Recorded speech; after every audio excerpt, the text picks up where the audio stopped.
Good evening, ladies and gentlemen. Welcome to tonight's presentation.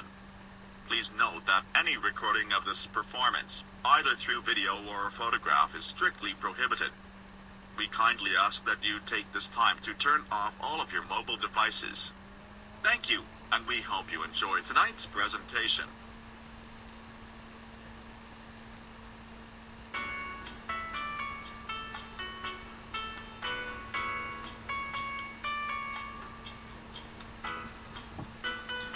Greetings.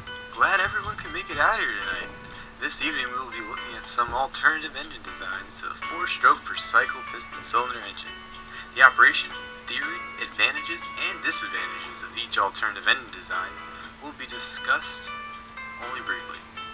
On that note, let us begin. Here is our schedule for this evening. As you can see, we will be covering quite the spectrum of material in the upcoming minutes. Bear in mind, there are many alternative engine designs outside of those that we will be covering here tonight. So, if there are no more hindrances, let us begin our investigation. We will start the evening with one of the most common alternative engine designs, the 2-stroke per cycle engine. The 2-stroke engine essentially combines the intake and compression phases into the upstroke of the piston, and the power and exhaust phases are combined into the downstroke of the piston. As you can see, spark ignition 2-strokes use crankcase pressure to compress the intake air. The 2-stroke offers a simpler and smaller design with a higher power-to-weight ratio. However, this engine suffers from high oil consumption and high emissions. The Wankel rotary engine uses an eccentric crankshaft that is splined to a 3-lobed rotor. The rotary maintains the same 4-stroke per cycle operating phases, intake, compression, power, and exhaust. However, the apex seals at the edges of the rotor seal the combustion area instead of piston rings. The rotary offers a simpler and smaller design with a higher power-to-weight ratio. Rotaries suffer from poor service life, high emissions, and high oil consumption. The gas turbine engine is a much different setup than a traditional piston engine, in that the turbine does not use a piston cylinder mechanism to generate mechanical motion. The turbine instead utilizes the expansion and burning of gases to push against angled fan blades connected to a center prop shaft. The prop shaft rotates both the compressor intake blades and the PTO drive shaft for mechanical output. Gas turbine engines offer a lot of power in a small package and have a near ideal center of gravity. The engine can run on multiple fuels without modification, and has lower hydrocarbon and carbon monoxide emissions. NOx emissions are higher, however, and high-temperature materials are more expensive. Gas turbines also suffer from poor throttle response and excessive engine noise. The radial engine has all of the connecting rods attached to the crankshaft at the same point, and the pistons are all equally located around the crankshaft in the same plane. The coplanar design of the radial engine provides smoother operation than inline or V-engine layouts. Because of its rotational mass, 4-stroke radials must use an odd number of cylinders in order to remain balanced, whereas 2-stroke radials require an even number of cylinders to remain balanced. Radials weigh less because they can be effectively air-cooled, and the crankshaft is smaller. The biggest drawback of the radial engine is that the center of gravity is high and mounting can be difficult.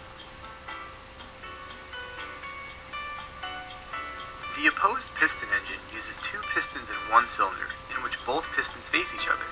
The combustion event is translated into both pistons, which in turn both exert force to rotate the crankshaft. Efficiency and power output is higher as a result.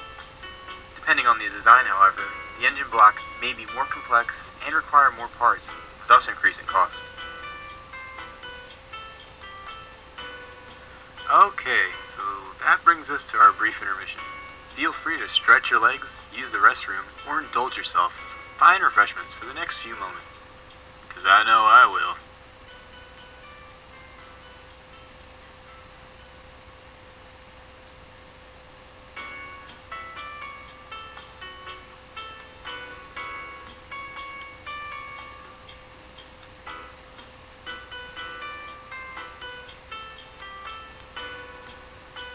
To continue our journey, we will now look at the 6-stroke per cycle engine. Operation is similar to the 4-stroke per cycle engine. However, there are 2 power strokes and 2 compression strokes. Water is injected into the combustion chamber after the initial power stroke, thus turning to steam and expanding to drive the cylinder down once again. Water injection cools both the engine itself and the exhaust gases, thus reducing NOx emissions. Engine efficiency and power is increased, but 6 strokes have a very complex and expensive fuel delivery system and must have adequate temperature control mechanisms. The split-cycle engine uses 2 pistons in conjunction with each other to complete different phases of the combustion process. The first piston is responsible for compressing the intake air, while the second cylinder is responsible for igniting the fuel. The intake compression piston has a higher compression ratio and can better fill the second cylinder because of it. Power output is higher and fuel consumption is lower, but the valve train is more complex and the engine block is larger, meaning that split cycles are potentially more expensive. In an axial engine, the cylinders are evenly spaced around the off-center swash plate crankshaft in a horizontal fashion. Axials transfer power without changing planes, thus reducing the loading and subsequent wear on the cylinder sidewall. Axials are smaller, contain less components, and can have variable compression ratios without modification. The biggest disadvantage of the axial engine is its poor service life and difficult manufacturability. Transient operation further lessens the life of the axial. The external combustion engine burns fuel outside the cylinder and imparts the heat to a gas or fluid through an intermediate heat exchanger. The hot fluid itself moves the piston. The most common external combustion engine is the steam engine, as shown. Externals burn fuel at atmospheric pressure, thus giving them flexible multi-fuel capabilities. Service life is excellent, however the external combustion engine is much larger and less efficient. The Stirling engine has 2 pistons that are only connected to each other in which a fluid is sealed. Fuel is burned externally and heat is transferred to the fluid in the first piston. The fluid expands against both cylinders, cools, and then retracts to complete one cycle. Stirlings offer multi-fuel capability, lower emissions, less complexity, and better efficiency with the use of waste heat recovery. Stirlings have a long startup sequence, and the engine's efficiency is greatly affected by ambient temperature. Alright, are there any questions about any of the aforementioned alternative engine designs? No? Alright then. Thank you for being here tonight. I hope that you thoroughly enjoyed our discussion of alternative engine designs. Until next time, this is Edward Zefak, signing off. Remember, always tip your waitresses.